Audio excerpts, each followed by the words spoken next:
Recently, my wife and I had seen the play Fiddler on the Roof, and I've never seen the movie either, so I had no idea what I was getting into. All I knew was, if I were a rich man, da-da-da-da-da-da-da-da, and that's all I know. And so, to see the movie and see the play, I should say, I was struck with some of this stuff going on here. Tevye, a dairyman, a milkman, whoever, had 5 daughters, and it was Jewish culture and tradition. This was in Russia in 1905. A little corner, a little pocket in Russia, and families knew each other. It was a small village, and so very Jewish. They called him Rev Tevye. I imagine there's something about that. Rev Tevye. Maybe a wise man, maybe some kind of religious leader. I don't know. So he finds that his 3 oldest daughters kind of go against the grain. They're pushing the boundaries of Jewish faith and tradition and culture. Because they tell Father, the world is changing. The world is changing, and we need to change with it. The first 2 daughters go on their way. One gets married after the father had arranged the marriage to the rich butcher. She finds someone she loves, not quite the status of the butcher, just a poor tailor who's true to her, and he loves her. And Tevye finally relents. The other daughter has a tougher time because she falls in love with someone who is non-Jewish. She's a Gentile. He's a Gentile. And Tevye cannot handle that. You're marrying outside of our faith, our culture. Our faith doesn't demand that. And so, as far as you're concerned, you're dead to me. You're disowned. And you can see the struggle he has with himself, at least in the play. I haven't seen the movie, which I think Tevye is a little harsher in the movie, but in the play you see the father torn because he loves his daughter. He doesn't want to lose his daughter, and yet he has to stay true to his faith no matter what, even if it means his daughter is no more. And she pleads with him. At the end of the play, he mumbles, "God be with you." With a little slight turn. So we see a father who's very traditional in this story. He has 2 sons. Now remember, this is an honor-shame society, even more than we could ever handle today. Saving face was very important. So this son, and I don't know where he comes up with this idea, but we know children sometimes they have to sow their oats and they have to experience life away from parents. And so he asks to get his inheritance because he wants to explore the world. Maybe he's not a farmer. Maybe he can't follow in his father's footsteps. Okay, you're breaking tradition, for one thing. And now you're asking for your inheritance, even your father's not dead. And even though it would put shame on the family, it put shame on the village. The son doesn't care. At this point, he's pretty self-centered. He just wants what he wants and when he wants it.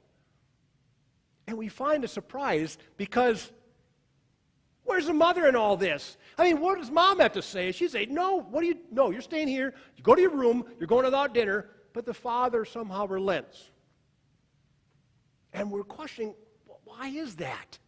The father knows darn well the son is going against culture, that his whole family is now ashamed, that his status in the community is one of shame, that everybody's shamed. It's just not their family, but everybody. Father relents and lets him go. And I wonder, how many parents or how many people do you know that when your son or daughter is on a date, and they say they'll be back at 10, and it's 10 o'clock and they're not home yet? So you're just pacing the floor. I'm going to just relax. Maybe I'll just go to bed, and they can come in whenever. No, it's 11 o'clock. They're still not here. So what's going on? They're probably in a ditch somewhere, and they're probably suffering, and 11:30 they show up. And then, oh boy, let me tell you what, they're going to get it. Oh, man. They said 10 o'clock. They came at 11:30. But the father, you wonder if the father lost sleep over this. You wonder what the father was going through with this. His son had to go on his own. Maybe the father knew. Maybe the father knew that this son is different from the other one. The other one was content he just loved what he was doing. He had his way of doing things. He loved the work. He had friends in his hometown. He had friends that he worked with. He was content. The younger one, not so much. And we've seen that with kids. One is one way and the other one's very different than the other one. And so the father lets the other one go. I want to read to you the two before, parables before that, and see if you pick up on something.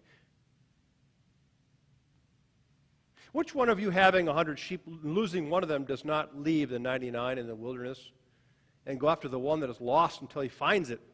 When he finds it, he lays it on his shoulder and rejoices. When he comes home, he calls together his friends and neighbors, saying to them, "Rejoice, I have found my sheep that was lost." Or what woman, having 10 silver coins, loses one of them, does not light a lamp, sweep the house, and search carefully until she finds it? When she has found it, she calls together her friends and neighbors, saying, "Rejoice with me, for I have found the coin that I had lost." So there's joy in the presence of the angels of God over a sinner who repents. Lost and found. But if you read carefully this, it's not lost and found. It's dead and alive. The son who was dead is now alive. The son who purposely leaves, not to be found. Not like a coin that gets lost, not like a sheep that gets lost, but purposely leaves the house. And the father, you wonder, maybe he could have a search party and go out, or he could deny him right away, or he could have a spy checking on him and reporting back to him. But this father knows for this son to grow, he needs to experience whatever life has to come for him. And that's tough. I'm sure that's really tough for him. But his son finally relents. Life turns out not like he planned. Maybe he wasn't half the man he thought he was. And he comes to himself. We're thinking that he had the turn in his mind saying, "You know what? I've experienced life is not that great. Maybe the grass is not greener on the other side. Maybe I've had this life experience and it's not something I like. I'm going to go back because that is home." The father brings him back. Compassion. He runs to his son before the son says a word. And the son is groveling at his feet in a matter of speaking. "I'm not even worthy to be called your son." And the father didn't think for 1 minute that he was not his son. There was no mention of that at all. So now the father has got to bring him back and reclaim the honor that was once his. He has to show the village that he has something that can restore their honor once again. The father let the son find out on his own what life was really like and what he had back home. And of course we have the elder son. And this is where Jesus is poking the Pharisees, because he's relating the Pharisees to this older son. You've always had everything. I don't know what you're all upset about. What is mine is yours. I don't understand. And the son says, "Your son has come back, and your son," the elder father has disowned this younger brother. And the father says, "Well, your brother has come back." The father shows compassion no matter what. The father is merciful to the younger son for coming back. He's merciful to the older one who's got this brick wall set up now. But it's not as easy as that, is it? It's not as easy as all that. Families are tricky things. And we don't know what happens there's so many unanswered questions. We don't know what happens after this.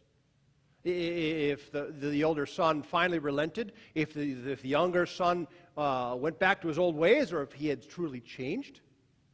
We hope. But the focus is on the father, too. Even though he was disgraced, even though he was shamed, his family was more important. It didn't matter. Getting his son back was the number one thing. And sometimes in our faith journeys, we hold on to our faith so tightly, and we have so many rules that we hold on to so tightly that if you break one of the rules, unfortunately, God says you're out. Or I say you're out. Tevye couldn't bear to go against the laws of his faith, even for his daughter's sake, even though she could have had a lovely and fulfilling and happy life, true to God. And we all have family. I have my father's brother died of cancer at 50, and the 4 boys after he died, they just went out after each other. I don't know if they were going after his inheritance or what they were, but something just happened. They just weren't the same anymore. Together, 4 boys were fairly close. Not anymore. My uncle just died, and now the 4 kids are suing each other. What is that about? For inheritance or what have you. And so my brother and I are predicting, once Dad leaves, and he and I can go at each other for the $40 that Dad has in his inheritance. So we're looking forward to that one. But, it's sad because I run into this all the time with families that, there becomes a self-centeredness that I want this and I need this, even though I'm fine. I've got a job, but I need this and I have to have it. And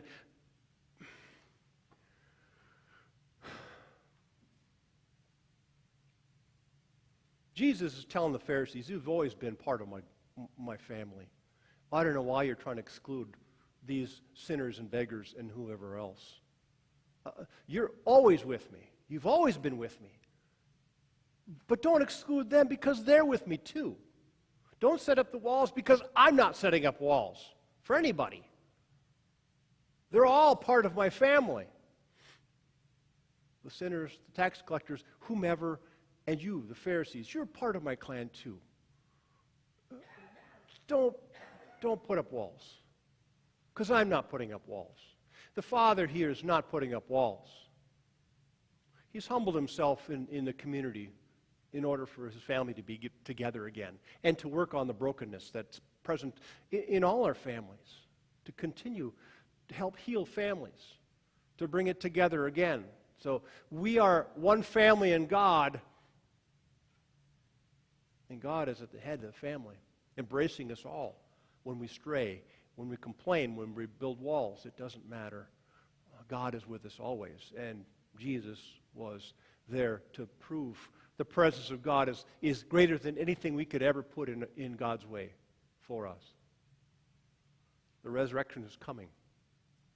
The Son was dead and now alive. Precursor to the resurrection of Christ was dead, and we become alive again for us. Amen.